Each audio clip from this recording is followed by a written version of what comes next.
अस्सलाम वालेकुम वरहमतुल्लाहि वबरकातुहू। आप देख रहे हैं एम ए दोशी ऑफिशियल और मैं हूं एम ए दोशी। तमाम देखने वालों को खुशामदीद। जैसा कि आपके इल्म में है कि आज का जो मौजू है, हम बात करने जा रहे हैं आज मौलाना तारिक जमील साहब और हामिद मीर साहब की जो गुज़िश्ता हफ्ते तल्ख़ कलामी हुई।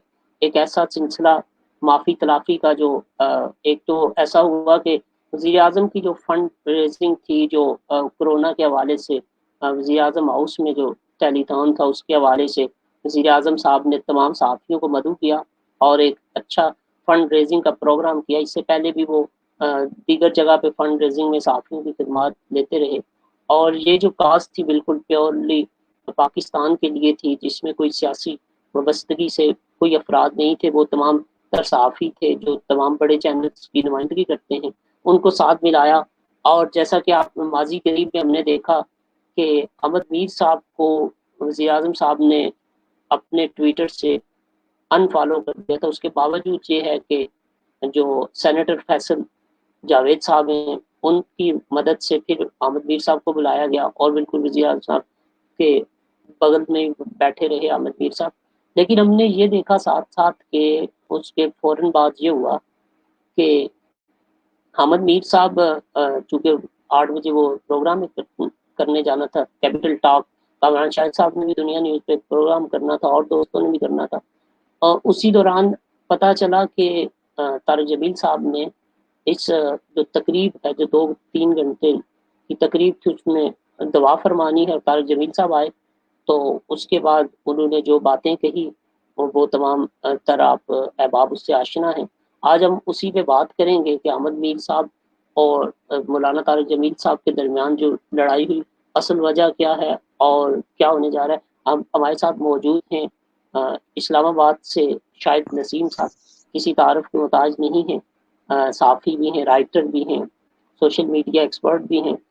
अ, उनसे हम जानेंगे असल वजह क्या है। इब्तिदाई तौर पे तो मैंने आपको आगाही दी। शाहिद साहब बहुत शुक्रिया आपके वक़्त का। ये बतलाइएगा तारिक जमील साहब और हामिद मीर साहब के दरमियान मामला है क्या?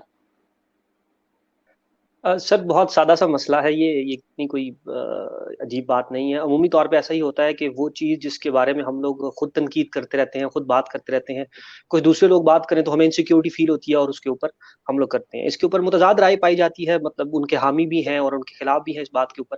किस्सा मुख्तसर सा ये है, आप सबके इल्म में होगा लेकिन मैं मुख्तसरन इसको दोहरा देता हूँ कि एक मैराथन चल रही थी, उसके अंदर तारिक जमील साहब जो है वो दुआ कर रहे थे। उस दुआ के दौरान उन्होंने कहा जी कि यहाँ पर हर लोग सब लोग जो हैं वो झूठे हैं, बहैसियत कौम हम लोग इखलाकी इन्हितात का शिकार हैं। और इसके अंदर उन्होंने तमाम तबकों के साथ-साथ उन्होंने सहाफ़ियों को भी कहा कि तमाम जो मीडिया है वो झूठ बोलता है और झूठ का प्रचार करता है और ब्ला-ब्ला इस तरह की कुछ बातें की।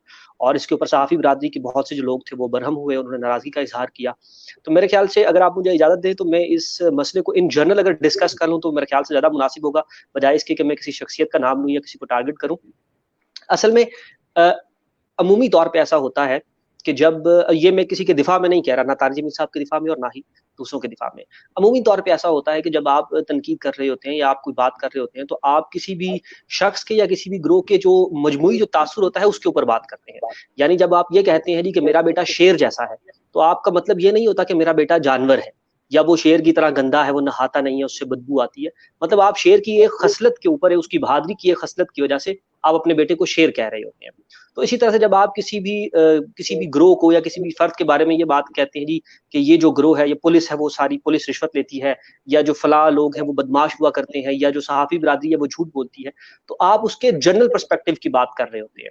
हम अमूमी तौर पे हम सब कहते हैं जी पाकिस्तानी कौम जो है वो बेईमान कौम है, और कौन नहीं कहता? आप भी कहते हैं, मैं भी कहता हूँ। हम सब कहते हैं कि पाकिस्तानी कौम के अंदर ईमानदारी नहीं है, ये मिलावट करती है, ये झूठ बोलती है, ये धोखा देती है, ये दगा करती है।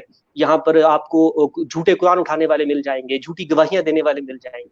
अमूमी तौर पे हम इसी तरह ये भी कहते हैं कि मीडिया जो है वो झूठ का प्रचार करता है, और ये एक अमूमी इस्तिलाह है। आप भी मीडिया से वाबस्ता हैं, मैं भी मीडिया से वाबस्ता हूँ, लेकिन कहीं न कहीं आप भी ये बात कह जाते हैं और मैं भी ये बात कह जाता हूँ। इसका हरगिज़ मतलब ये नहीं होता कि मीडिया में मौजूद तमाम जो अफ़राद हैं, ये तमाम जो सहाफ़ी हैं, वो गलत हैं या उनकी नीयत गलत है, या वो लोग मुजस्सिम ईविल हैं, या आप इसे कहें कि वो मुजस्सिम कोई मतलब बदी है। इसका मतलब यह है कि अमूमी तौर पे या मजमूई तौर पे जो मीडिया है वो मुस्बत किरदार अदा नहीं कर रहा। यही गलती हुई तारिक जमील साहब से, और मेरे ख्याल से उन्होंने बहुत बड़े पन का मुजाहरा किया और उन्होंने फौरन माफी मांग ली। उन्होंने कहा जी मैं कोई दलील पेश नहीं करता, मैं इसके ऊपर कोई भी किसी किस्म की सफाई पेश नहीं करता, मुझसे गलती हुई, मेरी स्लिप ऑफ टंग था और मैं उसकी माफी चाहता हूँ, और मेरे ख्याल से बहुत मुनासिब रवैया था ये। मालिक साहब के प्रोग्राम में जब अहमद मीर साहब भी बैठे थे तो उन्होंने पहली बात ही यही कही कि इंसान है, खताकार है, उससे गलती हो जाती है, इंसान खता का पुतला है, जबान की गलती है, ह्यूमन एरर है। तो बड़े उन्होंने शाइस्तगी के साथ, बल्कि उन्होंने ये कह दिया कि मैं कोई इस पे आर्गूमेंट नहीं करना चाह रहा, बल्कि मैं इस पे मतलब। और आप ये बताएं सर, आप चूंकि मीडिया से हम दोनों ही वाबस्ता हैं, और बहुत से अहबाब ये जानना चाह रहे हैं, क्या मीडिया में टोटली सच बोला जाता? अब देखिए, जो स्क्रीन है ये आप मुझसे इस बात को बेहतर समझते होंगे, स्क्रीन जो है ये कुछ एग्जैजुरेशन कर देती है, बढ़ाकर चीजों को पेश कर देती है। और इसी तरह जैसे हम लोग टीवी पे जब बैठते हैं तो कुछ, अभी तो हम लोग घर में बैठे हुए हैं इसलिए हमारे हुलिये ऐसे हैं, जब हम लोग टीवी पे बैठते हैं तो हमें कुछ मेकअप वगैरह हुआ होता है, लाइटिंग्स बहुत अच्छी हुई होती हैं, सेट्स बहुत अच्छे बने होते हैं, तो हकीकत से चीज को कुछ उठा के पेश किया जाता है। अच्छा, अब जब हम लोग इन ब्रॉडर टर्म जब मीडिया की बात करते हैं तो हम सबको मालूम है कि मीडिया के अंदर जो है वो एजेंडाज जो होते हैं वो किसी और के होते हैं। या अगर मतलब ये नहीं कह रहा, इसका अगेन इसका ये मतलब नहीं कि तमाम मीडिया जो है वो झूठ का प्रचार कर रहा है। इसका मतलब ये है कि मीडिया भी जो है वो किसी भी तरीके से इतना पाक साफ नहीं है। इस शोबे के अंदर भी बाकी शोबों की तरह इसके अंदर मिलावट होती है। लोग जो है वो अपना इन्फ्लुएंस डालते हैं, लोग अपना जो एजेंडा है उसको प्रोपोगेट करते हैं, और अपने एजेंडे को प्रोपोगेट करने के लिए वो हर किस्म का तरीका अपनाते हैं। उन्हें किसी को खरीदना पड़े, उन्हें उन्हें पैसे लगाने पड़े, वो एडवर्टीजिंग करें। देखिए जो एडवर्टीजिंग हो रही है, हम लोग एक लम्हे के लिए ये जो सहाफती मीडिया में जो जो सहाफत का जो एक मीडियम है, हम इसको निकाल के जरा बात करते हैं, जरा जर्नलिस्ट को साइड पे करके हम इन ब्रॉडर पर्सपेक्ट जरा मीडिया की बात कर लेते हैं कि मीडिया इन अ ब्रॉडर पर्सपेक्ट क्या कर रहा है। देखिए मीडिया एक साबुन को बेच रहा है या एक क्रीम को बेच रहा है कि जो जिसका बेचने का जिसका जो स्लोगन है वो ये है कि ये आपका रंग गोरा करती है। सबको मालूम है वो नहीं करती, सबको मालूम है कि वो नहीं करती। आप दूध बेच रहे हैं और आप कह रहे हैं जी कि ये आपकी नशोनुमा के लिए, आपके बच्चों के लिए बहुत बेहतरीन है। सबको मालूम है कि वो दूध नहीं है, वो टी वाइटनर है। अच्छा, इसी तरह से आप जब कोई भी, और आपको मतलब मिसाल से समझ आ गई होगी बात। तो जब हम लोग इस सहाफती एतबार से जब बात करते हैं, जर्नलिस्टिक पॉइंट ऑफ व्यू से बात करते हैं, तो यहाँ भी मिलावट मौजूद है। यहाँ भी लोगों की जो जाती पसंद नापसंद होती है वो बाज़ औक़ात शामिल हो जाती है। बाज़ औक़ात आप किसी दूसरे के एजेंडे पे पल रहे होते हैं, आपको इल्म नहीं होता, बाज़ औक़ात आपको पता होता है और आप कर रहे होते हैं। तो इस लिहाज से मेरा ये ख्याल है कि ये कहना कि जी नहीं, जो सहाफ़ी हैं या जो सहाफ़त है ये बहुत अजीम शोबा है, नो डाउट अजीम शोबा है, लेकिन ये कोई पाक साफ है, ये बिल्कुल एरर से खाली है, कि मेरे ख्याल से ये बिल्कुल मुबालगा है, इस तरह की बात नहीं कही जा सकती। अच्छा, बिल्कुल। हम कुछ दोस्त अहबाब भी आने की कोशिश कर रहे हैं, मैं कमेंट्स बॉक्स में एक लिंक दिया है, उसकी मदद से आप आ सकते हैं। कुछ हमारे साथी दोस्त इस पे अपनी राय देना चाह रहे थे, उनको भी हम शामिल गुफ्तगू करेंगे। शाहिद साहब, बिल्कुल आप वजह फरमा रहे हैं, लेकिन ये हम देख रहे हैं कि ये वाहिद तनाज़ा है जिसके बाद मतलब एक आलिम दीन है वो ऑन स्क्रीन आके माजरत भी कर देते हैं, उसके बाद तक ये जो जंग है वो सर्द खाने में नहीं है, बल्कि इस जंग को बढ़ावा मिल रहा है। और तारिक जमील साहब खामोश हैं। हाल ही में एक अहमद मीर साहब का इंटरव्यू था, सबक सैयद साहब ने किया, और बड़ा तवील इंटरव्यू था, उसमें बहुत सी बातें उन्होंने कही। अब ये मजीद मामला मतलब तलखी की तरफ जा रहा है बानिस्बत, क्योंकि सुलझाव की तरफ जाना चाहिए। हम माए श्याम में हैं, वैसे भी हमें सुलझाव की तरफ जाना चाहिए, लेकिन इस मंथ में तो हम पे जिम्मेदारी कुछ ज्यादा बढ़ जाती है। तो क्या वजह है ये सुलझाव की तरफ क्यों नहीं जा रहा, लचक का मुजाहरा क्यों नहीं किया जा रहा अहमद मीर साहब या दीगर दोस्तों की तरफ से? अच्छा दोस्त साहब, ऐसे है कि आपको इल्म है कि जो जिस दौर में हम लोग जी रहे हैं यहाँ पर पोलराइजेशन बहुत ज्यादा है। इसकी भी वजह जो है वो मीडिया है कि जैसे ही कोई शख्स कोई बात करता है आप उसको फौरन एक खाने के अंदर रख देते हैं। मिसाल के तौर पे अगर अभी इस प्रोग्राम के दौरान अगर मैं तारिक जमील साहब की साइड ले लेता हूँ, या मैं हामिद मीर साहब की या दूसरे जो सहाफ़ी हैं उनकी साइड ले लेता हूँ, तो देखने वाला क्या करेगा, वो फौरन मुझे एक खाने में रख देगा। वो कहेगा कि ये जो शाहिद नसीम है ये मतलब ये लेफ्ट का, या ये एंटी आर्मी, या मतलब प्रो आर्मी, या फिर मतलब ये मतलब एंटी जो जिस ग्रोह से ताल्लुक है तारिक जमील साहब का, उस एंटी ग्रोह का है, ये उनके मुखालिफ ग्रोह का है, या ये उनको पसंद नहीं करता, उनकी जमात को पसंद नहीं करता, उनके स्कूल ऑफ थॉट को पसंद नहीं करता, और ये उनके मुखालफत में ये बात कर रहा है, इसलिए ये उनकी साइड ले रहा है, तो फौरन पोलराइजेशन आ जाती है, फौरन मुझे किसी खाने में रख दिया जाएगा। तो अब इसी तरह से यही मामला होता है जब ये इशू सामने आता है। अब इसके अंदर तारिक जमील साहब ने क्या कहा, वो कितना गलत था, ये एक बिल्कुल और बात थी। इसके बरक्स हुआ क्या कि वो तमाम लोग जो दूसरी साइड के मुखालिफ थे, यानी कि खान साहब के ऊपर जिन सबको गुस्सा था, असल जो अताब था वो खान साहब के ऊपर था, और वो आके गिरा सारा तारिक जमील साहब के ऊपर। यानी कि जो उनके मुखालिफ थे, जो नाला थे प्राइम मिनिस्टर साहब से या उनकी जमात से या उस पूरे हल्के मतलब उस पूरे सेटअप के साथ जिनको जिनको उनके ऊपर गुस्सा था, अब वो गुस्सा उनके ऊपर तो वो निकालते ही रहते हैं, लेकिन जब कुछ और ना मिले तो फिर क्या हुआ कि जिन्होंने उनकी साइड ली या जिन्होंने उनकी, आपको याद हो जिस जिस वाकये की हम लोग बात कर रहे हैं, इसके अंदर सिर्फ उन्होंने जो सहाफी हैं उनको निशाना नहीं बनाया था, उन्होंने ये भी कहा था कि खान साहब जैसा ईमानदार मैंने नहीं देखा, कुछ इस तरह के भी उनके अल्फाज थे। तो उन्होंने खान साहब की तारीफ भी बहुत ज्यादा की थी, उनकी तारीफ। बिल्कुल यही कहा गया खान साहब की तारीफ पे। बहुत से जुमले, हमारी एक दोस्त भी हैं एमपीए साहिबा, उन्होंने कहा कि इमाम काबा भी अगर खान साहब की तारीफ करे तो उस पर भी तनकीद होना शुरू हो जाएगी। तो ये क्या वजह है? खान साहब को उन्होंने एक तरफ से कह दिया कि पूरी कौम जो है वो डिफाल्टर है, दूसरी तरफ से कहा कि इस पूरी कौम को जो लीड करें वो ईमानदार है। हम चाहेंगे कि सुलेमान दुरानी साहब भी लाहौर से हमें ज्वाइन किया, उन्हें भी शामिल गुफ्तगू करें और फिर इससे अस्सलाम वालेकुम। वालेकुम सलाम। सर आपको आवाज आ रही है? बिल्कुल क्लियर आ रही है, बड़ी मुश्किल से एडजस्ट हुआ है और बस आपकी किस्मत है। चले जी, एडजस्ट हुए तो आप कमेंट कीजिएगा। जो ओवरऑल आप क्योंकि लाहौर में हैं और हाल ही में इंटरव्यू भी आपने किया, तो क्या वजह, इस लड़ाई की असल वजह आपके नज़दीक क्या है और क्या होना चाहिए, इस पे राय दीजिए। आप हामिद मीर साहब के हवाले से बात कर रहे हैं, तारिक जमील साहब? जी जी क्योंकि मैं आपकी गुफ्तगू सुन नहीं पाया था। अच्छा ठीक है। तो मामला जो है वो पिछले दिनों मेरे ख्याल से सबूक सैयद साहब ने भी इंटरव्यू किया और उसमें हामिद मीर साहब ने बड़ा क्लियरली बता दिया कि वो असल में उनका मौक़िफ़ क्या है। तो कन्फ्यूजन इस वक्त बहुत क्लियर है कि कन्फ्यूजन किस तरफ पाई जा रही है, और कन्फ्यूजन हमेशा हमेशा नहीं कहूँगा क्योंकि मैं जज नहीं करता, इस बार ये जाहिर हो गई है कि हमारा जो मजहबी तबका है वो कहीं ना कहीं अच्छा खासा कंफ्यूज है और मामलात को गड़बड़ करने में जो है वो सबसे आगे है। तो सबूक सैयद साहब ने बड़ी अहम बात आज कही थी कि अहम बात यह है कि हमें सबसे ये इन लड़ाइयों से बाहर आकर एक अहम बात के बारे में सोचना चाहिए, वो ये कि मीडिया और मेंबर इन दोनों ने अपना किरदार कहाँ अदा किया है अवाम को जो है सही गाइड, सही रास्ते पर लाने के लिए। इस किरदार को एवेलुएट करना चाहिए, और ख़ासकर आजकल जो कोरोना वायरस की वबा के हवाले से है, इस पेंडेमिक में अवाम को सोशल डिस्टेंसिंग के हवाले से इन्फॉर्म करने की बात कर रहे थे सब, क्योंकि कितना हम इन्फॉर्म कर पाए हैं, कितना हम जो है वो इन लड़ाइयों से बाहर। तो नहीं, वी फेल्ड, मेंबर भी फेल्ड हो गया है, मीडिया भी फेल्ड हो गया है। तो इसका मतलब है कि हम पिछले कई अरसे से इन लड़ाइयों में और पर्सनल मफादात में लगे आए हैं, तो we didn't play our role. तो इसमें फायदा जो है वो किसी का भी नहीं है। दुरानी साहब ये फरमाइएगा, आप कह रहे हैं कि मेंबर जो है वो कंफ्यूज नजर आता है, तो मीडिया आप कैसे समझते हैं वो कंफ्यूज नहीं है? अगर अहमद मीर साहब के 5 हमायती हैं तो 5 उनके अगेंस्ट भी खड़े, और वो तमाम वही हैं कि जिनको हम सीनियर साहब भी कहते हैं।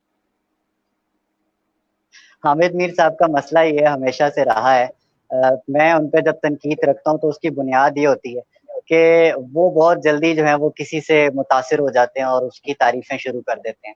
हर इंसान जो है वो परफेक्ट नहीं होता, हामिद मीर साहब में भी ये मसाइल हैं, और आज वो जब ये कह रहे हैं कि उन्होंने माफ़ी नहीं मांगनी और वो बड़े अकड़ के बात कर रहे हैं, तो एक वक्त ये भी था कि हामिद मीर साहब ने नवाज शरीफ साहब के खिलाफ जिस वक्त मुशर्रफ ने कैंपेन चलाई थी करप्शन की, तो उस वक्त जो है वो औसाफ में या जंग में लिखा करते थे हामिद मीर साहब, तो इन्होंने मुशर्रफ की उस कैंपेन की हमायत भी की थी एक आधे कॉलम में।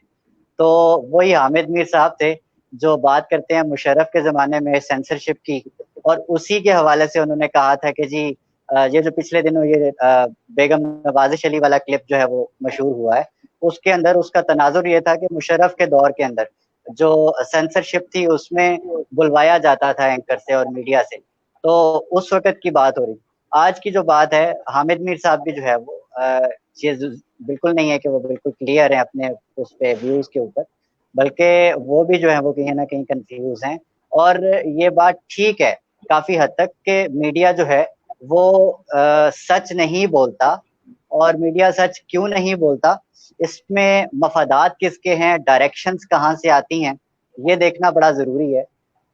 सिर्फ और सिर्फ माली मफादात नहीं होते, बल्कि सेंसरशिप और सेल्फ सेंसरशिप नाम की जो बलाएं हैं इस मुल्क के अंदर, वो राइज हैं।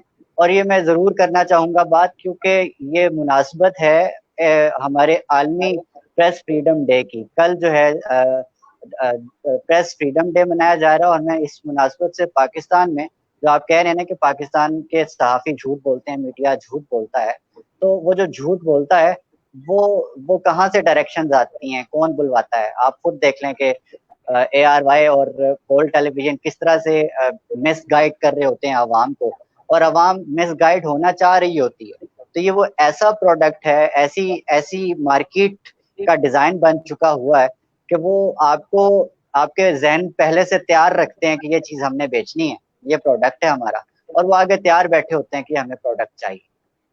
अच्छा, मैं शाहिद साहब की तरफ जाऊंगा। शाहिद साहब, आप सुन पा रहे हैं? जी। अच्छा शाहिद साहब, ये बताइएगा कि मैं चूंकि जाती राय अगर मेरी पूछें तो मैं नस्ल कौम हम मतलब सच की पासदारी नहीं करते। माए श्याम आता है तो हम एशिया खुर्दनोश की इजाफी कीमत बटोरने लगते हैं। तो क्या तारक जमील साहब का जो कहना है मैं नस्ल कौम, वो दुरुस्त है या नहीं? यार बिल्कुल दुरुस्त है। देखो क्या हुआ ना, अभी दुरानी ने बात करते करते क्या कहा, दुरानी ने कहा जी कि जो इदारे मतलब जो डिफरेंट चैनल्स हैं वो झूठ बोल रहे हैं। तो अब मैं इसके ऊपर दुरानी को पकड़ लूं, कहूं नहीं दुरानी तुम माफी मांगो क्योंकि तुमने कहा जी कि सारे जो चैनल्स हैं वो झूठ बोल रहे हैं। नहीं, मतलब ये कोई बात तो नहीं है ना। इसका मतलब ये नहीं है, दुरानी ये नहीं कह रहा कि जितने हैं वो सारे के सारे ही झूठे हैं और 100 के 100 बंदे अगर काम कर रहे हैं तो 100 के 100 झूठे हैं। ऐसा नहीं होता। आप जनरल बात करते होते हैं और जनरल डिस्कशन इसी तरह से हुआ करती है। जब आप ये असल कहते हैं कि में पाकिस्तानी कौम थोड़ा जो सा झूठ, इंटरप्ट करने की जी इजाजत दें काइंडली। हामिद मीर जी जी साहब जी को गुस्सा इस वजह से आया था कि हामिद मीर साहब जिस टेलीथॉन में शामिल थे, उसी वजीर आजम ने, उसी हुकूमत ने उस कुछ दिन पहले उनके चैनल के मालिक को गिरफ्तार किया। ठीक है, अब वो हामिद मीर साहब जो है वो बड़ी मुश्किल से, मजबूरी से उस टेलीथॉन में शामिल हुए, क्योंकि वो एक सोशल कॉज की वजह से। और फिर उस चैनल के उस इवेंट के ऊपर जो है मौलाना साहब ने एक मालिक की जहां बात कर दी कि मैंने एक मालिक से बात की, और जो मालिक ने कहा कि जी झूठ तो मतलब क्या, चैनल बंद हो जाएगा लेकिन झूठ तो चलेगा।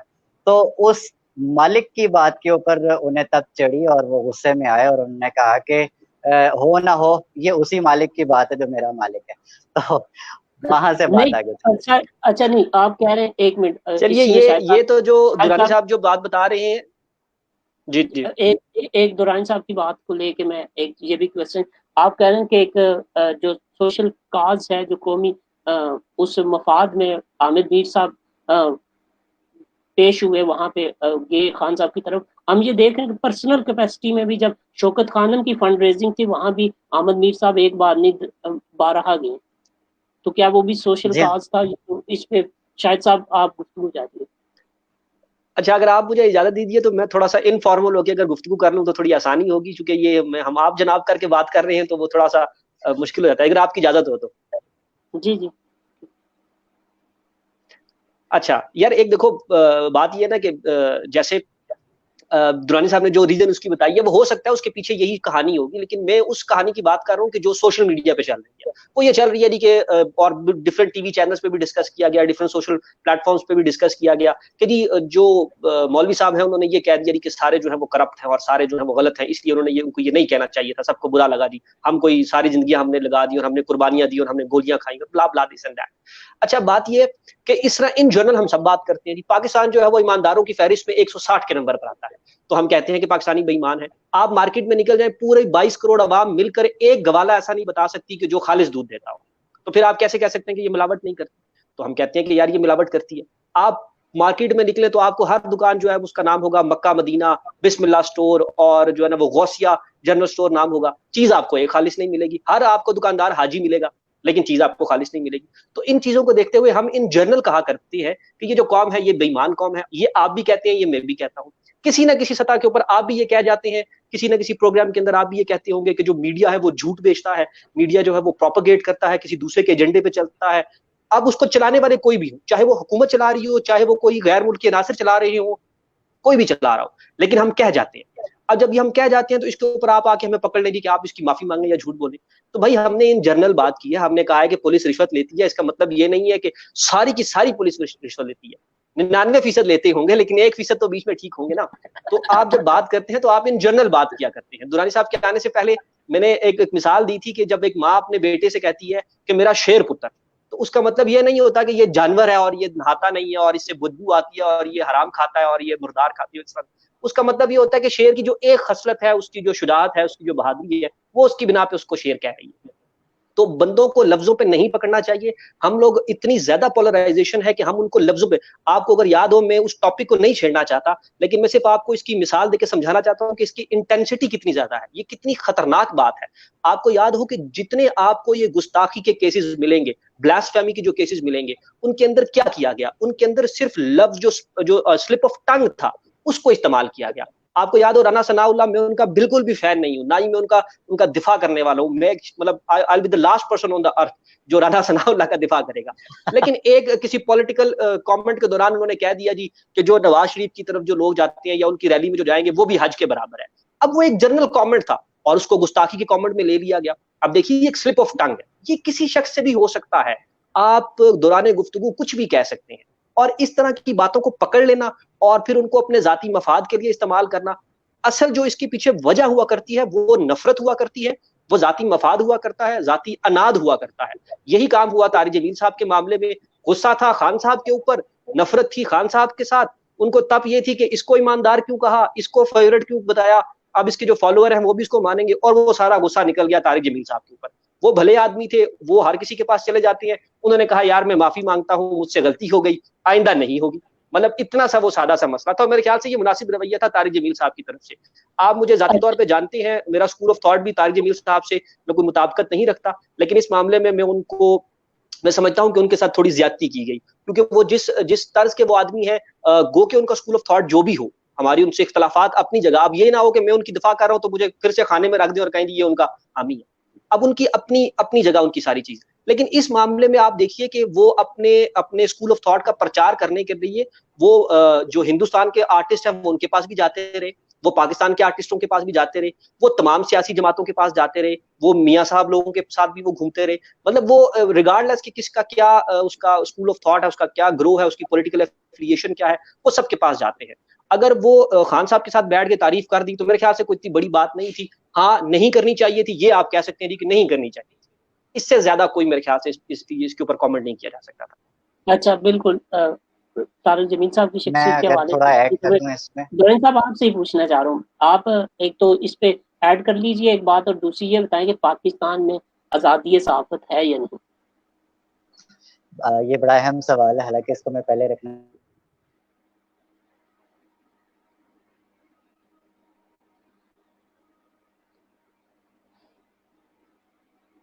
नेट तो नहीं चला गया आपका? इतनी आज़ादी तो हाँ आपको दुरानी है। साहब मेरे ख्याल से आजादी हेलो, खुदाबंद ये तेरे सादा दिल बंदे जी किधर आवाज आ जाए रही है? किधर वेशी भी आई यारी। जी जी आ जी गई दुरानी अभी साहब। जी, तो कीर खल साहब हैं हमारे सहाफ़ी दोस्त, वो हैं उनके गाँव से तुलंबा से। तो उनकी मुलाकात हुई थी उनके साथ, मौलाना तारिक जमील के साथ, और बिल्कुल उस इवेंट के बाद ही हुई थी। और वो बता रहे थे कि वो डिस्टर्ब हैं और वो किसी से बात नहीं कर रहे, और कुछ बीमार भी हैं। तो वो दरअसल टेंशन ले गए हैं, ये जो जिस किस्म की बैशिंग हो रही थी फेसबुक के ऊपर। अनफॉर्चुनेटली हम भी ज़ाहिर है उस वक़्त शामिल ज़रूर थे, लेकिन वो ज़ाहिर है एक राय थी।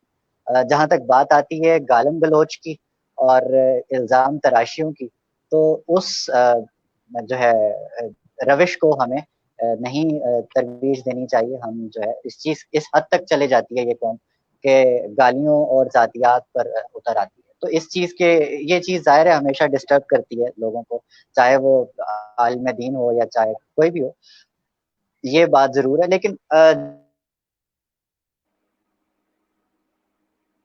जब मौलाना तारिक जमील के हवाले से जो उन्होंने बात कही है कि उन्होंने तारीफ की और चंद एक बातें और आए बाशाएं और बस खत्म करो बात, बस ठीक हो गया, उनकी नीयत अच्छी थी। नहीं, कुछ चीजें जो है वो पर्सनल कैपेसिटी में नहीं हुआ करती, पब्लिक कैपेसिटी में हुआ करती है। मौलाना तारिक जमील को सिर्फ दोषी साहब या शाहिद नसीब नहीं सुनते, करोड़ों लोग जो हैं उनको फॉलो करते हैं और करोड़ों की फॉलोइंग रखने वाले आलिम दीन को इतना कम अज कम रिस्पॉन्सिबल होना चाहिए कि वो जो जिस वक्त टेलीविजन पे उसे मालूम हो कि उसको करोड़ों की दुनिया सुन रही है इस वक्त, तो उसे अल्फाज का जो चुनाव है और फिर जो ख्यालात का इजहार है वो कम अज कम ध्यान से करना चाहिए कि उन्हें मालूम हो कि ये चीज जो है वो कंट्रोवर्सी ना पैदा कर रही है। क्योंकि किसी मेंबर पर बैठकर आप कहीं कुछ भी कह सकते हैं, बिल्कुल ठीक है, आप वो आप इख्तियार है, लेकिन आप टेलीविजन पे बैठे हैं, आपको आप ये कहना चाह रहे हैं कि कोरोना के की जो जिम्मेदारी है वो खवातीन है जो बेहयाई, मतलब एक तो उन्होंने जो हुस्न खल्क है वो उस हदीस के बारे में, अगर मैं नहीं जानता शायद नसीम करेक्ट करेंगे, लेकिन जो हुस्न खल्क के हवाले से ही बात होती तो मेरा ख्याल है बड़ी भली बात हो जाती। और उसमें जो पहला दर्जा उन्होंने रखा वो बेहयाई का रखा, और बेहयाई का जो सबसे पहला और आखिरी जो ताल्लुक जोड़ा गया वो औरत से जोड़ा गया। तो इसका मतलब यह है कि कोरोना घर में जो फैली है वो औरत की बेहयाई की वजह से फैली है, वो उन बेटियों की वजह से फैली है जो कि जिनको नंगा नचाया जाता है, जिनके कपड़े उतारे जाते हैं तारिक जमील के मुताबिक। तो पहली तो काबिल एतराज बात ये थी, और दूसरी मीडिया के हवाले से भी थी जो उन्होंने की। तीसरी जो अहम बात है वो ये कि जो हमारे एक कल्चरली एक चीज जो जानी जाती है मजहबी तौर पर भी, कि आलिम दीन जो होता है वो हुकूमत वक्त के दरबार पर नहीं जाया करते, और जब वो मतलब ये आम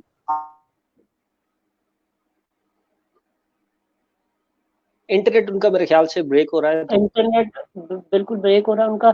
शायद साहब जो इन्होंने पॉइंट रेज किया उससे एक बात ये समझ आती है कि इनके नज़दीक, मुझे ये बात आप क्लियर कर दीजिएगा कि जो पब्लिक प्रॉपर्टी हुआ करते हैं, जो भी पॉलिटिशियन होते हैं, जो भी सियासत में आता है, अवाम में आता है, वो पब्लिक प्रॉपर्टी होता है, वो उस पर तो बात की जा सकती है। आलम दीन या फॉलोइंग है, उनको फैन फॉलोइंग ज्यादा है जो भी है, लेकिन वो इलेक्शन नहीं लड़ के आते, वो मतलब अपनी बात टीवी पे कर सकते हैं। क्या जो टॉक शो पे गुफ्तगू होती है, जो जलसों में होती है, जो कंटेनर पे होती है, क्या उससे नाजेबा अल्फाज तारिक जमील साहब ने कहे कि जिस पे ये शोर बरपा है?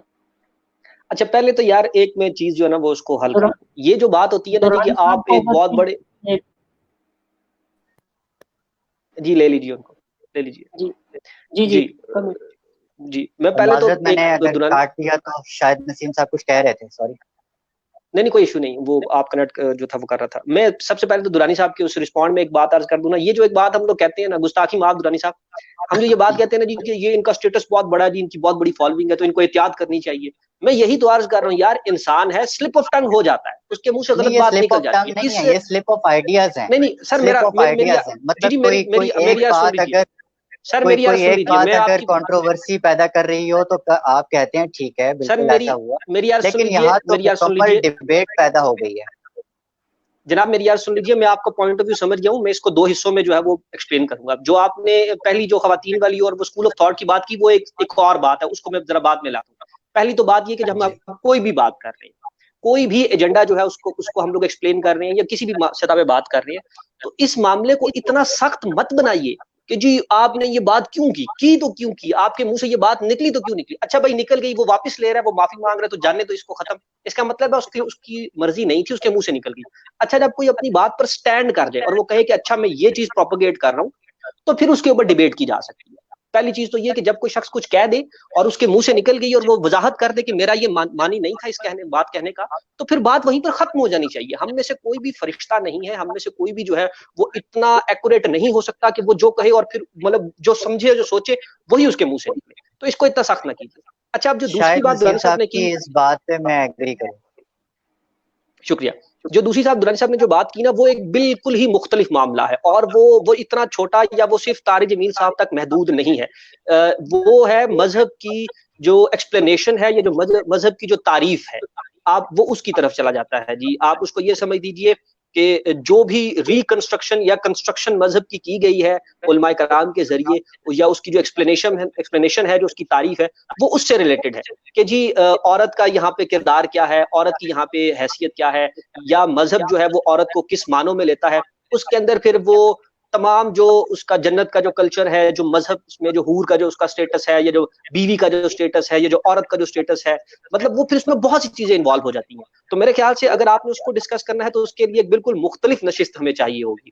यहाँ पर उसको जेर बहस लाना इसलिए मुनासिब नहीं है कि यहाँ पर मकसद ये था कि आप उन चीजों को डिस्कस कीजिए, या जो जो मतलब मुद्दा चला आ रहा था सहाफत को लेकर।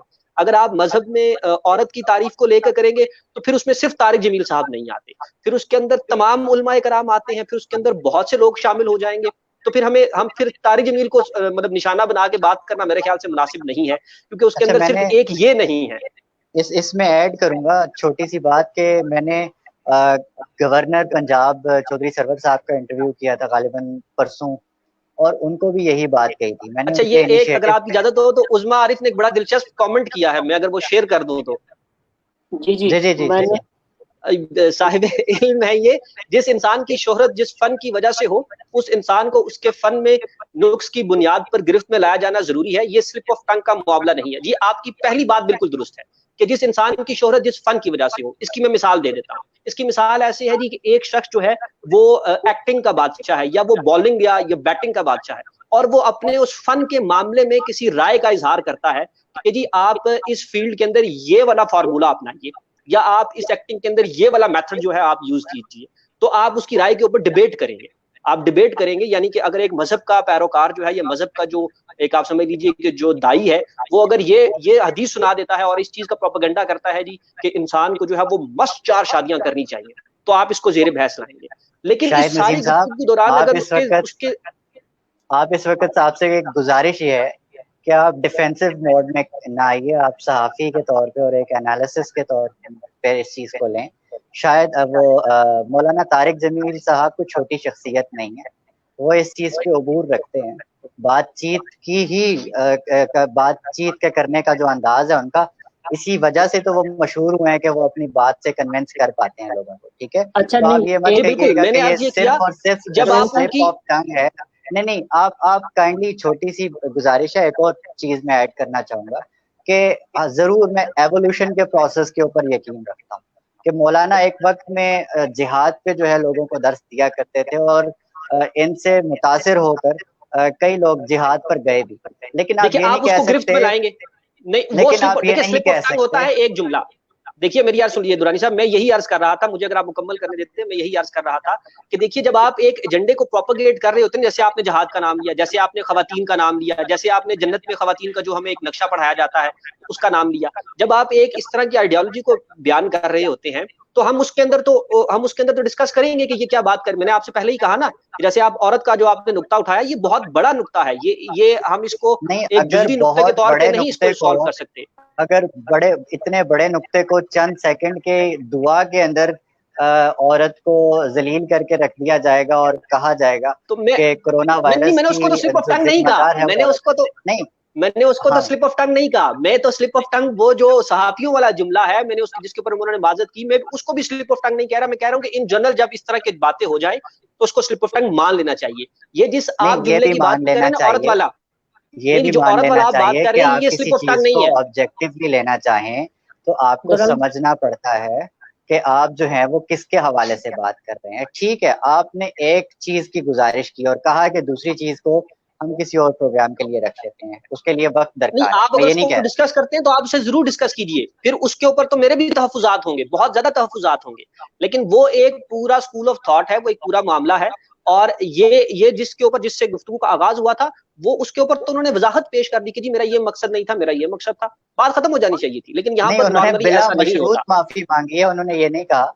उन्होंने कहा कि मेरे पास कोई है इसके लिए बिल्कुल लॉजिक नहीं, तो मैं यही अर्ज कर रहा हूं ना, कहा मेरे पास कोई तोजी नहीं है, मैं इस पर बिला कोई किसी शर्त के बगैर मैं माफी मांगता हूँ। तो हालांकि एक और बात भी सामने आई कि हामिद मीर साहब के ऊपर जिस वक्त ट्रेंड चल रहा था उनके खिलाफ ट्विटर के ऊपर, तो ये बात सामने आई कि शायद उसने मजबूर किया है या सहाफी तबके ने मजबूर किया है मौलाना को माफी मांगने के ऊपर। एक तो किसी ने उनको मजबूर नहीं किया, और ये हामिद मीर साहब के अपने अल्फाज हैं।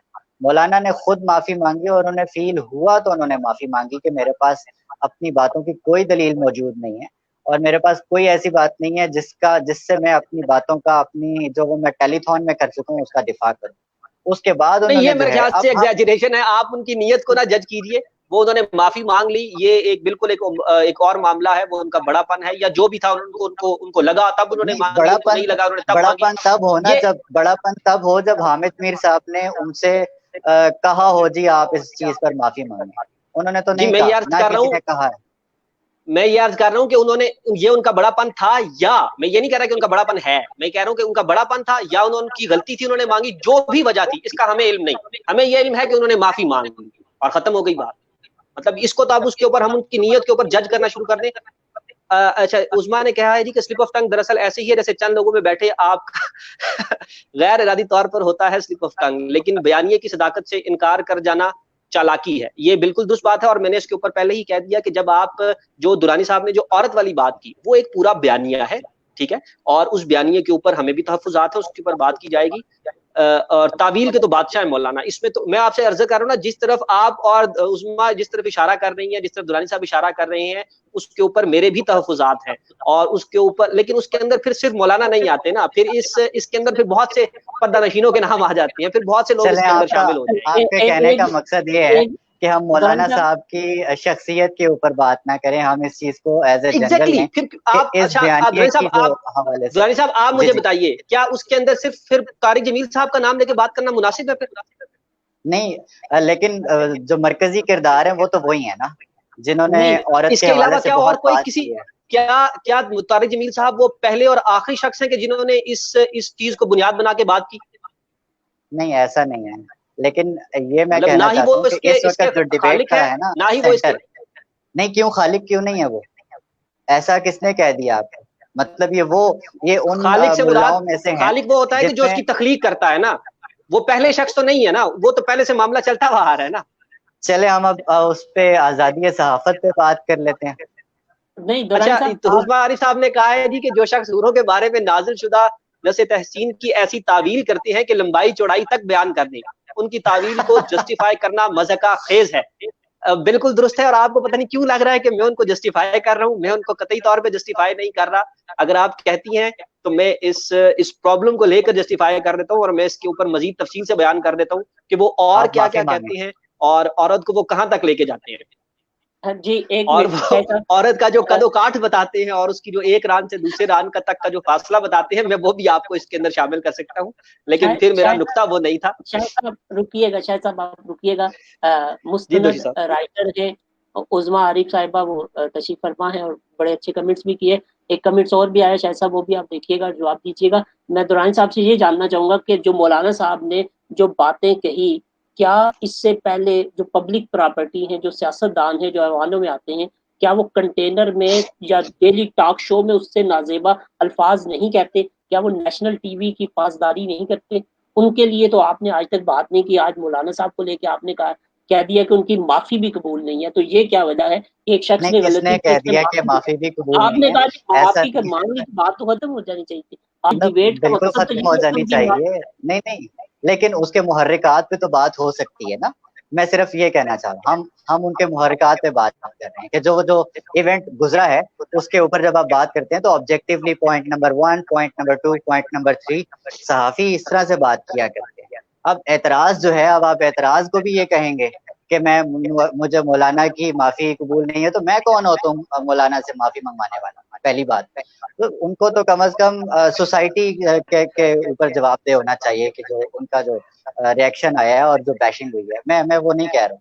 अब आते हैं उसके ऊपर कि आपने कहा कि जो सर, ये दो सियासतदान कमेंट्स हैं, ये अगर आप नहीं इजाजत दें करते। तो मैं शामिल कर दूं। दो दो कमेंट कमेंट है, सर एक सर हसन सर मुर्तजा साहब का, और उन्होंने ये कहा है जी मेरे कि मौलाना कुलीग साहब ने रहे सिर्फ, हैं हसन अच्छा अच्छा, मुर्तजा साहब। हसन मुर्तजा साहब बहुत शुक्रिया आपका। आपने कहा है जी कि मौलाना साहब ने सिर्फ ये बोला है कि मीडिया झूठ बोलता है। तो आप हामिद मीर साहब का इंटरव्यू देखा होगा जिसमें उन्होंने खुद कहा कि मीडिया झूठ बोलता है। जी बिल्कुल, हमने वो मुलाहिजा किया था, और इसके ऊपर दुरानी साहब और दोषी साहब जो दोनों जो है पहले कमेंट दे चुके हैं।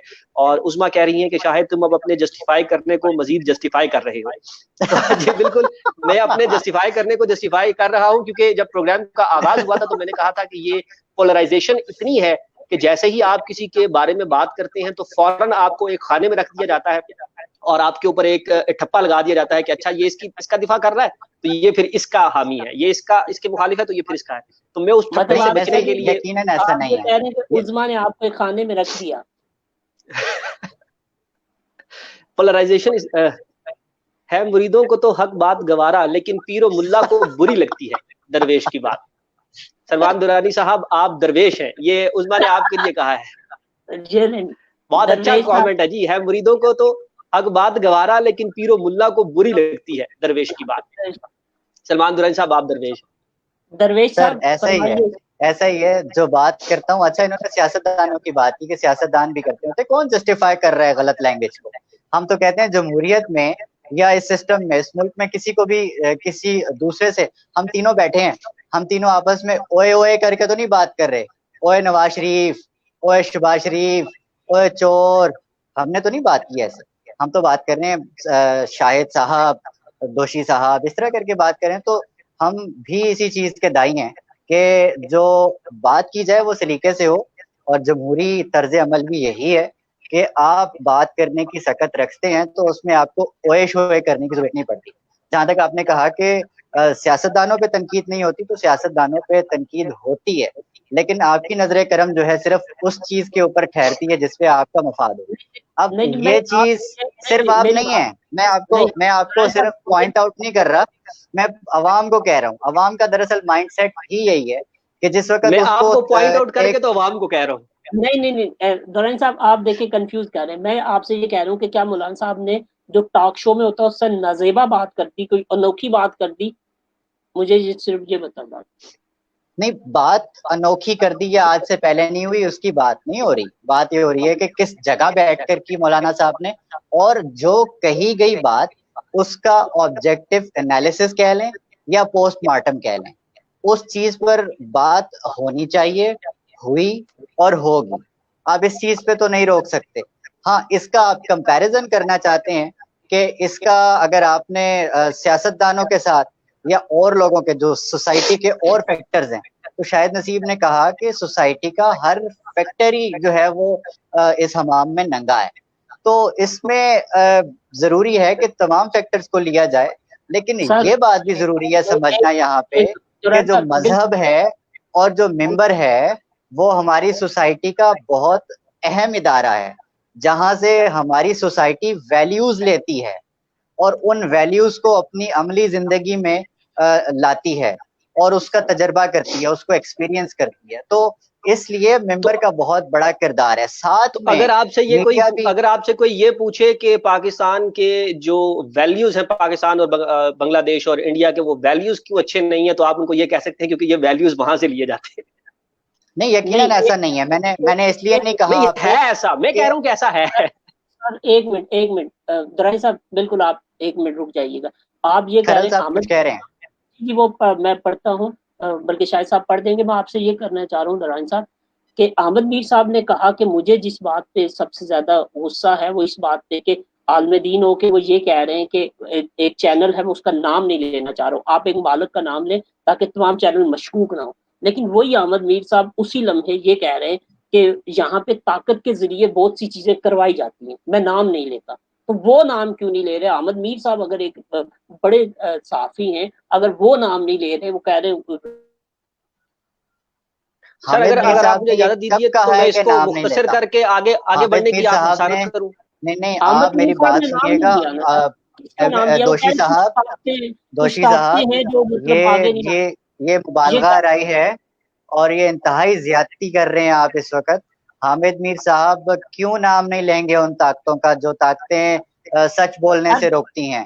हामिद मीर साहब वो आदमी है, मैं उन्हें नहीं, मेरी बात तो सुनिए। नहीं, वो तो ठीक है यार, आप मेरी बात जरा सुनिए। हामिद मीर साहब वो हैं जिन्होंने गोलियां खाई हैं और फिर उन्होंने नाम लिया है, और वो फिर नाम लेते हुए क्यों घबराएंगे? वो सहाफत में कम अज कम ये दर्जा तो रखते हैं कि वो कम अज कम कुछ भी कहें तो वो खुलकर कहते हैं, ठीक है? अब नाम लें नाम नहीं लें, उनको सबको मालूम है यार कि अवाम को पता है कि कौन आपको सच बोलने से रोकता है और झूठ बोलने की तरगीब देता है मीडिया पर। आपको नहीं मालूम है यार भाई किसके हाथों पे चल रहा है? आपको नहीं मालूम कि जो तमाम प्रोपेगेंडा मशीन है ट्विटर के ऊपर कौन चला रहा होता है? पाकिस्तान की इस्टेब्लिशमेंट है, तो उसका भी एक खास हिस्सा है जो कि इसरा कंट्रोल में रखने की कोशिश करता है। तौकीर खरल साहब का एक कमेंट है जी, मैं शामिल करता चलूं। तौकीर खरल साहब ने कहा है जी कि हामिद मीर ने इसराइल मंजूर ना करने को एंकर्स की तरफ से मुखालफत की वजह करार दिया है। आया सलमान दुरानी साहब इनमें भी हामिद मीर की हिमायत करेंगे? मेरा इस पे कोई कमेंट नहीं है, उनकी जाती राय भी हो सकती है। तौकीर खान साहब जो है, तौकीर भाई मैंने तो कोशिश की थी कि आपका सवाल जो है उन तक मतलब बजा तक पहुंचा दूं और उनसे जवाब लूं, लेकिन वो निकल गए हैं इसमें से। अब मैं क्या कर सकता हूं? नहीं है, उनकी जाती राय। अच्छा जी, मैं इस डिबेट को थोड़ा क्लोज करता हूं। मैं इसको थोड़ा डायरेक्शन जो है ना वो इसकी दोबारा से वापस लेकर आता हूं। जो आपका बुनियादी सवाल था ना कि जो उन्होंने कहा जी कि मीडिया झूठ बोलता है और झूठे चैनल बोलते हैं, इतनी जो बात है ना जो तारिक जमील साहब की, सिर्फ इतनी बात की मैं बात कर रहा हूँ, इसके अलावा किसी और बात की नहीं बात कर रहा। जो इतनी बात थी मेरे नजदीक इसके अंदर कोई गलत बात नहीं थी, इस पर उनको माफी नहीं मांगनी चाहिए थी, अवाम को इतना शोर नहीं करना चाहिए था। इतनी बात तक मैं कह रहा हूँ कि ये जो इतनी जिस बात के ऊपर असल में जो शोर था, जिसको निशाना बनाया गया, इसमें मेरे नजदीक कोई गलत बात नहीं थी। ये एक जनरल कमेंट था और इसको जनरल कमेंट के तौर पे ही लेना चाहिए था। और ये मेरे करूं तो मैं इस चीज पर करूंगा कि बिल्कुल होना चाहिए, हर चीज पे डिबेट होनी चाहिए। जहां सियासतदानों पे डिबेट हो सकती है वहां मेंबर पर भी होनी चाहिए, वहां उन सवालों को भी उठना चाहिए जो दब जाते हैं। उन टैबूज को भी हटाकर बात होनी चाहिए, जिन इश्यूज को हम टैबू बनाकर छोड़ देते हैं और कहते हैं नहीं इससे आगे सवाल नहीं। तो तौकीर खरल साहब ने आपके लिए सवाल भेजा है। तौकीर खरल साहब दुरानी साहब से पूछ रहे हैं, तो क्या आपको, एंड आई कोट, तौकीर खरल साहब पूछ रहे हैं, तो क्या आपको नहीं मालूम हामिद मीर किसके लिए काम करते हैं? तौकीर खरल साहब, अब मैं उस पेज का जिक्र कर दूंगा जिसपे आपने जो है वो मौलाना तारिक जमील साहब के हक में जो है जंग लड़ना शुरू की हुई थी, तो आप उनके ग्राही भी हैं। बहुत अच्छी बात है। देखिए तो आपको मालूम है कि तौकीर खरल साहब एक डिफरेंट स्कूल ऑफ थॉट के होकर अगर हम तारिक जमील साहब का दिफा कर रहे हैं तो ये इट मींस अ लॉट। नहीं, जरूरी है। हामिद मीर साहब के ऊपर ये इल्जाम है कि वो किसके लिए काम करते हैं। अगर पाकिस्तान जैसे मुल्क में, मैं एक मिसाल पेश करना चाह रहा हूँ कि ये कहा जा रहा है, एक डिबेट आ रही है कि साजिद हुसैन साहब स्वीडन में जिनकी डेथ हो गई है, जिनको कत्ल कर दिया गया है, और उसमें कहा जा रहा है कि सुने, उसमें ये बात सामने आ रही है कि हमारी एजेंसीज जो हैं वो शामिल हैं और उन्होंने जो है वो स्वीडन में एक सहाफी को कत्ल कर दिया जिसका ताल्लुक बलूचिस्तान से था। तो ठीक है, वो तो मैं तो इसको मुज़ायका खेज एक बात समझता हूँ, क्योंकि स्वीडन जैसे एक सेफ सिटी, एक कंट्री के अंदर जाकर हम अगर कर सकते हैं फॉर एग्जांपल, तो इसका मतलब है फिर पाकिस्तान में हमें इतनी दहशत होनी चाहिए कि हमारे जो सहाफी हैं वो बिल्कुल नहीं बोल सकते। और फिर जिस वक्त हामिद मीर के ऊपर इल्जाम लगने की बात है, खरल साहब ने कहा कि वो इसराइल के लिए काम करते हैं या किसी और के लिए काम करते हैं, तो ऐसे लोगों को तो फिर हमारी एजेंसियों को सबसे पहले पकड़ना चाहिए, उनके अकाउंट्स देखने चाहिए, कहाँ से पैसे आ रहे हैं कहाँ से नहीं आ रहे। तो हसन मुर्तजा साहब आपके लिए कह रहे हैं जी कि हसन मुर्तजा साहब दुरानी साहब आपके लिए कह रहे हैं कि दुरानी साहब तो फिर आप साफ साफ ये क्लेम करें ना कि मीडिया झूठ बोलता है, आप तो हामिद मीर साहब को ही सच्चा साबित कर रहे हैं जहां तक मुझे समझ आया। बहरहाल जी इस बात पे हम लोग बात कर चुके हैं जी, आगे चलते हैं।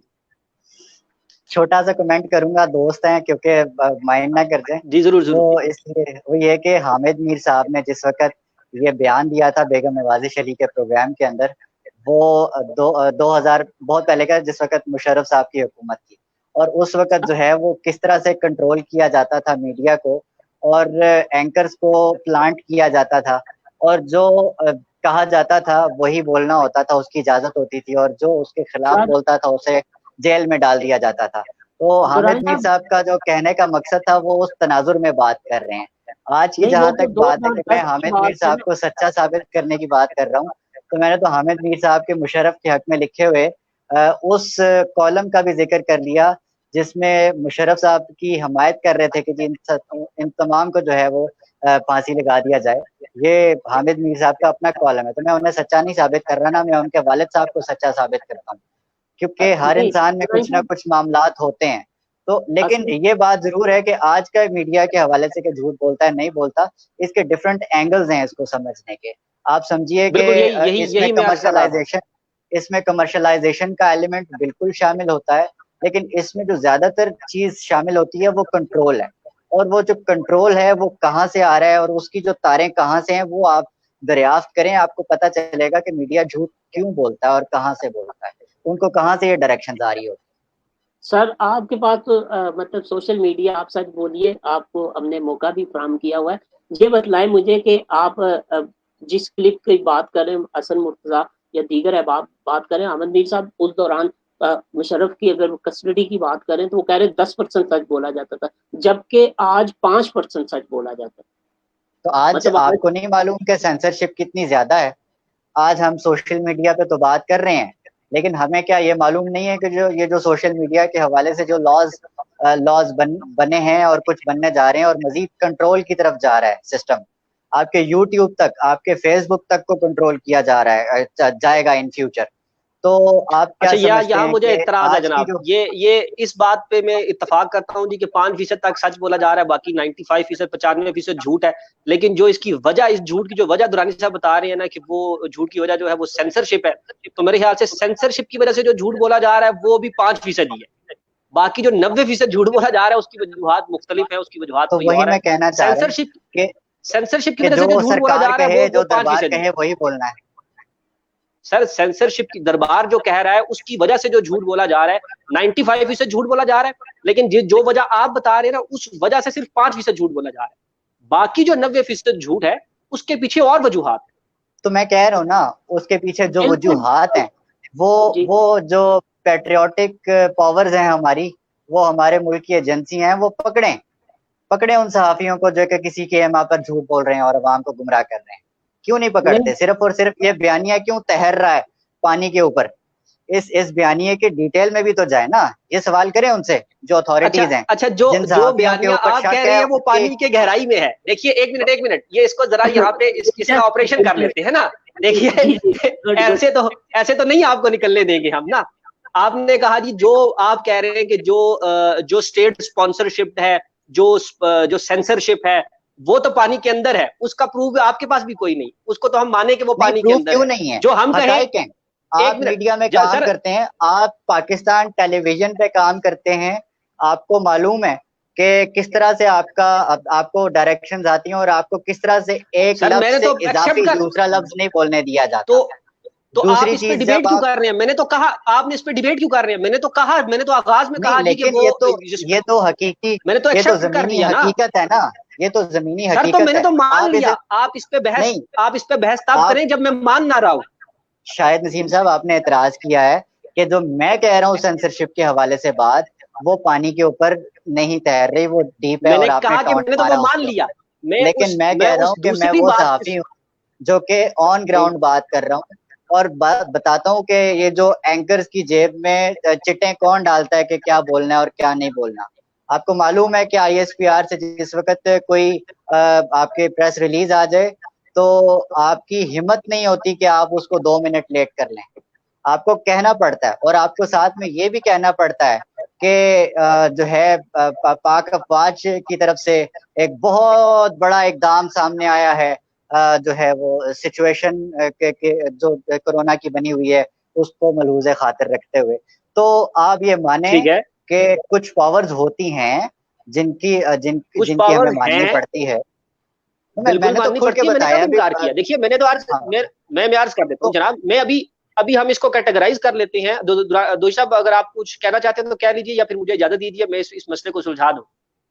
जी बिल्कुल, एक आप कमेंट को भी साथ रख लीजिए। और मैं ये अर्ज करना चाह रहा हूँ कि इसमें कोई बात नहीं, आप बहुत से शोज देखते हैं, वो कहते हैं ये राय एंकर की अपनी है, इंतबा जारी होता है प्रोग्राम से पहले, और बहुत से प्रोग्राम ऐसे हैं जो बंद कर दिए जाते हैं। ठीक है, नहीं मैं 1 मिनट इसको पूरा करने दें। आप बेहतर जानते हैं, आप साहिब किताब भी हैं, शायद साहब किताब से आप वाबस्ता हैं, आप बेहतर जानते हैं। अनवर मसूद साहब जब लूज टॉक और इस तरह के प्रोग्राम करते थे तो उनकी 12 एपिसोड चलती थी, इससे आगे नहीं चलती थी, बढ़ जाता था। क्या उन्होंने लिखना बंद कर दिया? क्या वो पाकिस्तान छोड़ के चले गए? ऐसा तो नहीं है। इज़हार राय अगर आप करना चाहें तो इतनी भी पाबंदी नहीं है जिसका दुरानी साहब जिस तरफ इशारा कर जी, रहे मैं अर्ज दोषी कर लेता साहब हूँ का इस बस मामले नहीं में। चल देखिए, रहा, दोषी साहब का बस नहीं चल रहा, नहीं तो इन्होंने कॉमेडी के जितने शो हैं वो भी डाल लेने थे।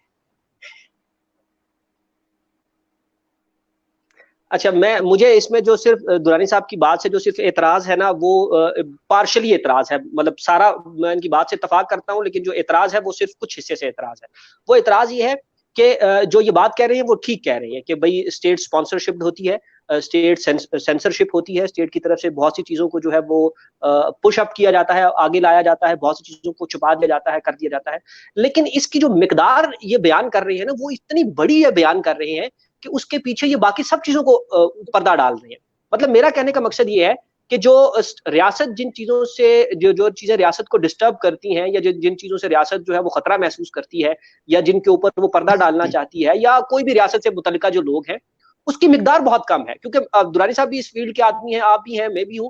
हम लोग इसको डेली बेसिस के ऊपर ऑब्जर्व करते हैं और देखते हैं। जाती मफाद, मतलब एक सेठ का जाती मफाद, एक अफसर का जाती मफाद, एक ब्यूरोक्रेट का जाती मफाद, एक आम कारोबारी शख्सियत का जाती मफाद, एक इंडस्ट्रियलिस्ट का जाती मफाद, वो क्या काम हाँ नहीं करता? क्या वो खबरें नहीं बिल्कुल लगवाता? क्या बिल्कुल वो अपने बिल्कुल ट्रेंड मोल्ड नहीं करवाता? क्या जो बिल्कुल कॉर्पोरेशंस है, जो कॉर्पोरेशंस है, इतनी बड़ी बड़ी कॉर्पोरेशंस काम कर रही हैं, क्या वो अपनी मर्जी से मीडिया ट्रेंड्स को ऑब्जर्व नहीं करती? जब एक एड चलता है, मैंने पहले भी अर्ज किया कि ये क्रीम आपको रातों रात गोरा कर देगी, तो क्या वो क्रीम गोरा कर सकती है? जब एक ऐड चलता है कि दूध जो है वो बेहतरीन आपकी हड्डियों के लिए नशुरमा, क्या सबको नहीं मालूम कि वो टी वाइटनर है, वो दूध नहीं है? जब एक आप चाय की पत्ती बेच रहे हैं और सबको मालूम है कि इस चाय की पत्ती के अंदर जो काला रंग है वो डाई किया गया है पुरानी पत्ती को, तो क्या ये जो है ये उसको नहीं कर रहे? आप जब एक फूड के साथ आप जब किसी की मेंटालिटी को खेल रहे हैं, आप बेवरेजेस दे रहे हैं, आप इतने बड़े बड़े ब्रांड्स आपके नाम है, तो ये क्या कर रहे हैं? ये भी तो जो मीडिया एडवर्टीजिंग है, ये sort of a brain washing है ना। तो क्या ये उसका हिस्सा नहीं है? मैं ये सिर्फ अर्ज कर रहा हूँ कि जो स्टेट स्पॉन्सरशिप है, जो स्टेट सेंसरशिप है, ये सिर्फ उस झूठ का 5% है। 95%, अगर 95% अगर झूठ बोला जा रहा है, तो उसके अंदर रियासत क्योंकि रियासत का कुछ छोटे मोटे मसले से रियासत को तुक नहीं बनती। मैं और आप बात कर रहे हैं, हम क्या उखाड़ लेंगे रियासत का ना? मैं और आप क्या कर लेंगे, हम लोग आप रियासत का? तो रियासत को इससे परवाह नहीं कि मैं और आप क्या बात कर रहे हैं। रियासत को सिर्फ तब मसला होगा जब कोई बहुत बड़ा कोई न्यूज ब्रेक होने लगेगी, कोई बहुत बड़ा राज जो है निकलने लगा है उसका, जिससे पूरी हुकूमत जो है वो उथल पथल हो सकती है, तो वो तब इंटरवीन करेगी और कहेगी कि भाई ये बात नहीं करो। जब उसको लगेगा कि उसके जो जाती मफादात हैं वो डिस्टर्ब होने लगे हैं, तो वो बहुत माइनर लेवल के ऊपर है। मेरा नहीं ख्याल कि हम तीनों में से कभी भी हम किसी को उठा के कोई लेकर गया और उसने कहा जी कि आपने ये खबर क्यों दी थी, तो आप ये खबर, ये मतलब बहुत माइनर लेवल के ऊपर होता है। और जो होता भी है उसके अंदर जाती अनाद या जाती चपकली ज्यादा इन्वॉल्व होती है, बजाय इसके कि मेरा रियासत ख्याल है जो है वो अच्छा फील करे। अब इसके बाद बात जो है वो बिल्कुल बुनियादी ग्राउंड पे ले जाएंगे और कहेंगे जी ए देखो असी भी झूठ बोलने हैं, असी हम 24 घंटे में देख लें तो हम कितने झूठ नहीं बोलते। बात ये नहीं है शायद नसीम साहब, बात ये है कि आपकी बात जो अभी आपने एक की है कमर्शलाइजेशन के एलिमेंट को जो मीडिया के अंदर है, तो सेंसरशिप के की जब हम बात करते हैं मीडिया को कंट्रोल करने की, तो उसमें हम इस चीज को इस एलिमेंट को भी डिस्कस करते हैं कि मीडिया दुरानी साहब एक आज मुझे एक कितना मिनट दीजिएगा, मैं कमेंट जरा कमर्शलाइजेशन रीड कर के। दूं। इरबाज अवान साहब ने कहा है जी कि दुरानी साहब मीडिया झूठ नहीं बोलता लेकिन पूरा सच भी नहीं बोलता, क्या ऐसा ही है? जी बिल्कुल ऐसा ही है। दूसरा कमेंट है जी NA जलाली का, और ये लिखा है जी उन्होंने कि ये इंतबा आप लोग तारिक जमील साहब के लिए भी ले लीजिए। कौन सी इंतबा की ये बात कर रही है, मुझे इसका नहीं वो आइडिया। इंतबा शायद की बात कर रही है जो जलाली साहिबा जो हैं ये मेरी फैमिली मेंबर हैं, और अच्छा अच्छा इरबाज साहब जो हैं वो डॉक्टर इरबाज साहब हैं, जो हमारे स्कूल फ्रेंड हैं मेरे और शायद नसीम साहब के, इन्हें याद होगा। आप दोनों का बहुत शुक्रिया जी शामिल होने के लिए और अपनी राय का जो है वो इजहार करने के लिए और इसके अंदर इंक्लूड होने के लिए। दोषी साहब आप कुछ कह रहे थे इस इंतबा के हवाले से। जी बिल्कुल, वो उसी इंतबा की बात करें, वो कह रहे हैं तारिक जमील साहब का भी इसी एंगल में ले लीजिए। लेकिन तारिक जमील साहब का जब लाइव ट्रांसमिशन थी उसका इंतबा जारी नहीं होता, वो लाइव ट्रांसमिशन होती है। ये इस पे बिल्कुल आप जी लाइव बड़ी ट्रांसमिशन के लिए इंपॉर्टेंट बात आप घड़ना चाहता हूँ। के लाइव एक जी जी दुरानी साहब आप शाहिद नसीम ने जो कमर्शलाइजेशन का एक एलिमेंट मुझे बताया ना, ये कमर्शलाइजेशन का एलिमेंट दरअसल आज भी हुकूमत के पास सबसे ज्यादा है। मीडिया को इश्तिहार देने के लिए जो बड़ा सोर्स है वो इस वक्त गवर्नमेंट ही है। आप खुद देख लें कि जिस वक्त जियो नहीं चल रहा, बिल्कुल सीधे अच्छे बच्चों की तरह काम नहीं कर रहा, तो पहले उसके इश्तिहार बंद किए गए और उस मीडिया ग्रुप को डिस्क्रिमिनेट किया गया। डिस्क्रिमिनेट नहीं कहूँगा क्योंकि मैं ज्यादातर उनकी तरफदारी भी नहीं करना चाह रहा हूँ, क्योंकि कुछ ऐसे मामलात हैं जिसपे जंग और जियो ने अपने मुलाजमीन के साथ कुछ बुरा भी किया, वो मुलाजमीन जो मेरे कुलीग हैं, और मैं नहीं चाहता कि जो है बिल्कुल ही लेट जाऊं मीर शकील और रहमान और जियो और जंग के लिए। ऐसा नहीं है। हाँ, जरूरी ये समझना है कि जो मफादात हैं ये आपको कितनी दूर तक लेकर जाते हैं। मैं उस वक्त सच टेलीविजन में जॉब करता था, तकरीबन 1-1.5 साल पहले की बात है, जब इमरान खान साहब की हुकूमत आने को थी और इलेक्शन का दौर चल रहा था। इलेक्शन के दौर से जरा पहले मैं एक प्रोग्राम को प्रोड्यूस करता होता था जो कि 8 बजे चलता था, वहाँ ऑन एयर होता था।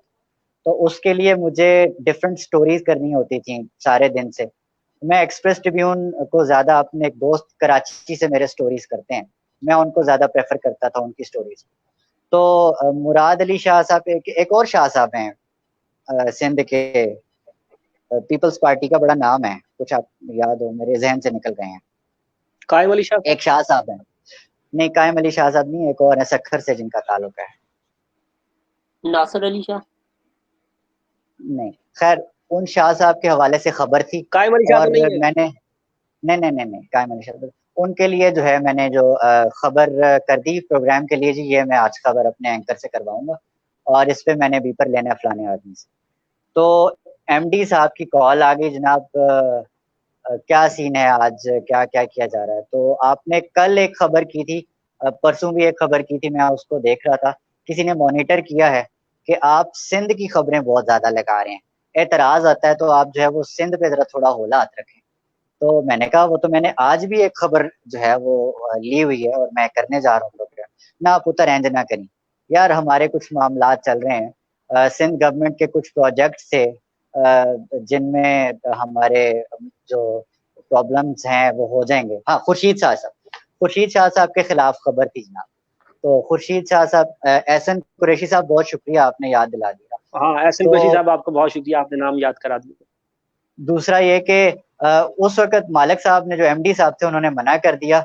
तो मैं उसकी तफसील बता रहा हूँ कि जो जाती मफादात होते हैं मीडिया मालिकान के और जो प्रोजेक्ट्स चल रहे होते हैं, हमें जरूर उनको भी डिस्करेज करना चाहिए, लेकिन इससे वो हकीकत खत्म नहीं हो जाती जिस हकीकत के हवाले से हम बात कर रहे हैं। और मैं बतौर सहाफ़ी, एक इंडिपेंडेंट सहाफ़ी, कल जो एक प्रेस फ्रीडम डे है उसकी मुनासबत से अपने पाकिस्तान के सहाफ़ियों के, जो सहाफ़ी जो है वो इतनी ज़्यादा सेंसरशिप, इतनी ज़्यादा दबाव, मार कुटाई, इवन मार भी दिया जाता है, हमारे बलोचिस्तान के सहाफ़ी, सिंध के सहाफ़ी और पंजाब के सहाफ़ी, पश्तूनख्वा के सहाफ़ी और गिलगित बल्तिस्तान के सहाफ़ी, अब कोई रह ना गया हो तो मैं आगे बढ़ूँ। मैं इन तमाम के साथ जो है वो यकजहती करना चाहता हूँ और इनकी जो जर्नलिज्म है और इनकी हिम्मत, बाहिम्मत सहाफ़त को सलाम पेश करना चाहता हूँ और ये कहना चाहता हूँ पाकिस्तान में सहाफ़त करना, चाहे वो इंडिपेंडेंट ही क्यों ना हो, आज के दौर में ज़्यादा मुश्किल है कल के दौर में, क्योंकि कल को तो हमें मालूम था कि क्या सज़ाएँ हैं, क्या नहीं है। आज तो उठाकर भी ले जाते हैं और मालूम नहीं होता क्या है क्या सर नहीं। आजकल तो तनख्वाह ही नहीं मिलती, आपने सबसे बड़े मसले हाँ, का तो जिक्र तनख्वाह ही का नहीं बहुत किया है। ना। आप जी जी मैं इसीलिए तो अर्ज कर रहा हूँ ना कि आप उस अपने आप सर, जुजवी चीजों के अंदर, सानवी चीजों के अंदर इस कदर मगन हो जाते हैं कि आप जो असल मसला होता है उससे हट जाते हैं।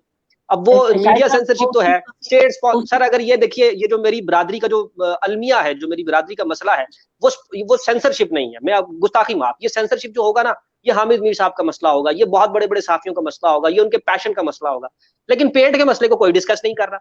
जो तनख्वाह ही नहीं, अरबों रुपए के जो है ना वो कमा रही है चैनल और तनख्वाह ही नहीं दे रहे, पिछला 1.5 साल हो चुका है और सैलरी कट पे सर सैलरी कट है, तनख्वाह ही नहीं मिल आप रही, भी इस 6-6 महीने वक्त से नहीं मिल रही। डिस्क्रिमिनेट कर रहे हैं, एक आप मिनट होस्ट को बोलने नहीं दे रहे। नहीं नहीं, दुरानी साहब एक मिनट आप अच्छा रुक जी, जाइए। चलिए। मैं शाहिद साहब की तरफ आ रहा हूँ। आप शाहिद साहब की बात की नफी नहीं कर रहे बल्कि हमायत कर रहे हैं। जो कॉर्पोरेट सेक्टर की आपने बात की, 90% आप जो मतलब झूठ बोला जाए, या 90% जो दबाव होता है वो इदारे के अपनी वजह से होता है, उनकी मालकान की वजह से होता है, उनकी पॉलिसी की वजह से होती है।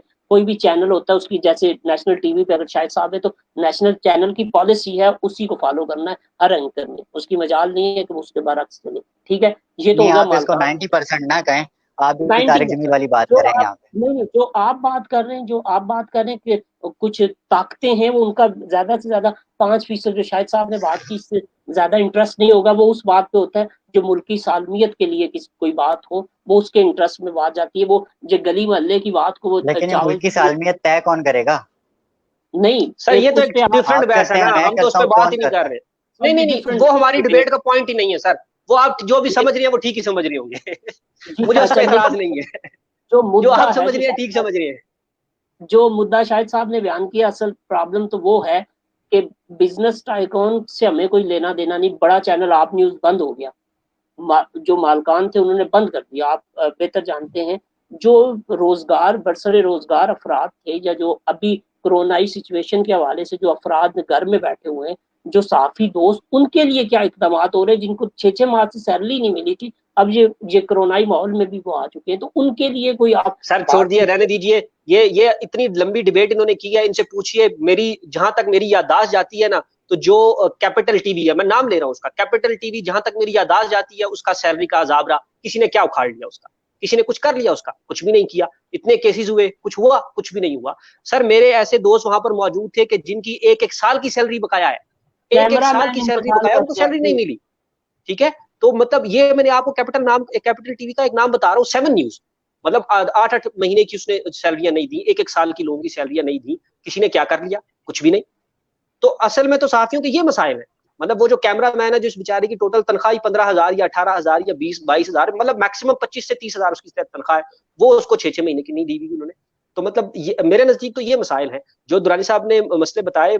बिल्कुल वो मसले मौजूद है। मैंने उससे पहले भी अर्ज किया कि मैं उससे इनकार नहीं करता, और उन मसलों के ऊपर हम अक्सर बात भी करते रहते हैं। लेकिन कल का जो दिन जिस हवाले से उन्होंने बात की, मेरे नजदीक ये, और दुरानी साहब इस स्पेसिफिक इस प्रोग्राम के अलावा दुरानी साहब इसके ऊपर बहुत ज्यादा कॉलम्स भी लिख चुके हैं, बहुत ज्यादा बात भी कर चुके हैं। दोषब आप खुद इसके ऊपर मसले के ऊपर बहुत ज्यादा काम कर चुके हैं, जो तनख्वाहों का मसला है, ये जो सैलरीज का इशू है। लेकिन मैं सिर्फ इसको रिपीट करने के लिए, ताकि कल की जो दिन की मुनासबत है उस हवाले से, मेरे नजदीक जो सबसे बड़ा मसला है वो कोई जो है वो सेंसरशिप का मसला नहीं है, वो कोई स्टेट ऑनरशिप का मसला नहीं है। वो सबसे बड़ा मसला सहाफियों के लिए जो है जी, वो रोजगार का मसला है कि आप उनकी बिल्कुल। सैलरीज हसन दीजिए। ठीक है। हसन आप साहब मतलब हसन साहब आप भी आपकी कुछ बात से कोई तायद कर मैकेनिज्म रहे हैं। बनाए। हसन साहब आपकी बात से तायद कर रहे हैं, और वही दोस्त कैमरामैन जो 9 महीने की कश्मकश में लड़ते रहे इस बीमारी से, और वो इस दुनिया से रुखसत हो गए, उनको सैलरी नहीं दी गई, उस बात की वो हाँ, तायद भी ये कर रहे हैं पे आ गया। तो वो बिल्कुल। कैपिटल न्यूज की ही बात है। और मैं, हमारे एक दोस्त थे, मैं आपको एक आने एक बात, बोल टीवी के साथ जो बस्ता से 282 बोल दिन ने हो, बहुत अरसों की। उन्होंने बिल्कुल अभी तक बिल्कुल। तनख्वाह नहीं दी। सर बोल का जो जो स्टूडियो था, वो स्टूडियो बंद हो गया था। मतलब आप अंदाजा लगाइए कि उसके स्टूडियो में उन लोगों ने धरने दे दिए कि भाई तनख्वाहें दोगे तो इसको खोलेंगे, वरना नहीं खोलने देंगे। तब भी पाक न्यूज जो बोल का ही एक और टीवी था, वो भी उसने भी सैलरीज नहीं दी इतने महीनों की। कितने टीवी चैनल्स के आप नाम लेंगे? आप नाम लेते थे थक जाएंगे। और खुद जियो ने बहुत ज्यादा लोगों की जो है वो सैलरीज नहीं दी। अब ARY का सुनने में आ रहा है कि सलमान इकबाल साहब कह रहे हैं कि सैलरीज पे भी कट लगाएंगे, और ये इस मुश्किल वक्त में से सबको मिलकर गुजरना होगा। ठीक है जी, आप मिलकर गुजरिए। लेकिन जब ये मुश्किल वक्त इस तरह का कोई आता है, सैलरी कट लगाने की बारी आती है, तो आप साथ शामिल हो जाते हैं, आप और जो जो वर्कर है वो एक हो जाते हैं। लेकिन जब मुनाफा आप खा रहे होते हैं, जब आप पैसे खा रहे होते हैं, तब आपको कहीं भी वर्कर नजर नहीं आता। तो इसमें रियासत को मोरद इल्जाम ठहराना मेरे ख्याल से ये ठीक नहीं है। फवाद चौधरी साहब इस मामले में मतलब अनएक्सपेक्टेडली बहुत क्लियर थे इस मामले में, और मुझे मतलब लिटरली मुझे अगर किसी वफाकी वजीर के जाने का दुख हुआ तो वो फवाद चौधरी का हुआ था, क्योंकि वो जब आए थे तो मुझे बिल्कुल आइडिया नहीं था कि वो इतने क्लियर माइंडसेट के साथ आएंगे और वो इतने बड़े चेंजेस करने की उनकी कोशिश होगी। लेकिन वो आए और बहुत क्लियर माइंडसेट के साथ वो आए, और उन्होंने बड़ी अच्छी चेंजेस की, और वो बड़ा सेट डायरेक्शन था। लेकिन फिर वो उनको हटा दिया गया, और उसके बाद फिर बस अब अल्लाह ही हाफिज है सारा। यहाँ पे मैं शाहिद नजीम साहब की जो बात है, आप शायद मुझे समझ रहे हो कि मैं एक नुक्ता बयान करके बैठ गया हूँ कि हमारा मसला सेंसरशिप है। नहीं, मैं आपके साथ इस जंग का हिस्सा हूँ, और मैं भी जी बिल्कुल, शायद मैंने बयान अगर किया कि आप ज्यादा पहले इस पे ना बहुत ज्यादा बोलता काम हूँ। कर चुके हैं, बहुत से आप कॉलम्स भी लिख चुके जंग हैं और आप इस पे। जियो का हिस्सा भी लग रहे हैं कुछ कुछ जी। नहीं नहीं, मैं जंग और जियो के साथ, मैं जो जितने भी हमारे मीडियाई इदारे हैं, उनमें अपने जितने साथी सहाफ़ी हैं, उनके साथ जो एक्सप्लॉयटेशन होती है, सैलरीज नहीं मिलती, मैं उनके साथ खड़ा हूँ, क्योंकि वो मेरा तबका है। मैं अपने तबके के साथ नहीं खड़ा हूँगा तो किसके साथ खड़ा हूँगा? मीडिया मालिकान के खिलाफ हमेशा खड़े हुए हैं। लेकिन ये जो जिस वक्त मीर शकील उर रहमान के खिलाफ बगैर किसी लॉ या उसको मलूज़ खातिर रखते हुए आप पकड़ लेंगे, और बाय बुक नहीं होगा कुछ भी, और सिर्फ सियासी दुश्मनियां हैं, तो फिर उस चीज की जो है वो उसके खिलाफ बात की जाएगी, और वो मुझ जैसा हर कोई मुनासिब आदमी बात करना चाहेगा उस पे। जहां तक शाहिद नसीम की बात है कि हमारे साथियों की कैपिटल टीवी का उन्होंने जिक्र किया, तो कैपिटल टीवी पर मुझे भी एक मंजर याद आता है कि अगर कोई माइंड ना कर जाए तो ब्यूरो चीफ साहब बैठे हुए थे, सिगरेट लगा रहे थे सूटे वाला, और सामने एक ऐलान हुआ कि तकरीबन 10 लोगों का अमला जो है वो कैपिटल टीवी से निकाल दिया जाएगा। I was in contact with 2 of my friends there in capital TV. वो खून के आंसू रो रहे थे, और ब्यूरो चीफ साहब को कोई परवाह नहीं। और एक और चीज ऐड करता चलूं इसमें, वो ये कि ब्यूरो चीफ साहब भी शायद उस वक्त कुछ ना कर सकते। टेलीविजन में सिर्फ और सिर्फ कमर्शलाइजेशन या एक एलिमेंट नहीं होता सेंसरशिप का, जो टेलीविजन और सहाफत मीडिया के अंदर जो है वो सियासी अमल दखल बहुत ज्यादा है। और जिसमें कैपिटल टीवी की बात आपने जिक्र किया, तो कैपिटल टीवी पे ज्यादातर जो 60-70% इन्वेस्टमेंट थी वो पीपल्स पार्टी की जानिब से थी, और डिफरेंट जो चैनल्स हैं वो जिसके एमा पर काम कर रहे होते हैं वो कहीं ना कहीं लोकल करेंसी होती है, और उसका ताल्लुक हमारे सियासतदानों से भी होता है। तो सर जिस इदारे में आप काम करते रहे हैं उस, चले जाने दीजिए, आगे चलिए। नहीं कहें कहें। आपका एक पुराना इदारा था, मैं उसके हवाले से बात करने लगा था, जिस किसी दौर में आप उस इदारे में काम करते थे, उसके भी मामलात और चेक्स वगैरह और सैलरीज वगैरह कहीं और से आती थी, कहीं और से चेक्स मिला करते थे, फिर वो भी बंद हो गया। अब उसके भी बहुत बुरे हालात चल रहे हैं। बहरहाल आप आगे गुफ्तगू जारी रखिए। वो इसी वजह से समझ गए मैं किस इदारे की बात कर। जी वो इसी वजह से कह रहे थे कि चेक कहीं और से आ रहे थे। जी लेकिन मैं जिस वक्त रहा हूँ मुझे तो चेक कहीं और नहीं, उसका आपसे तो कोई ताल्लुक, उसका उस इदारे का ऑब्वियसली एम्प्लॉइज से तो कोई ताल्लुक नहीं है ना। इस बात का एम्प्लॉइज से तो कोई ताल्लुक। मुझे इन्फॉर्मेशन आई थी किसी से कि जिस नाम के साथ रजा लगा हुआ है या अली लगा हुआ है उसको जरा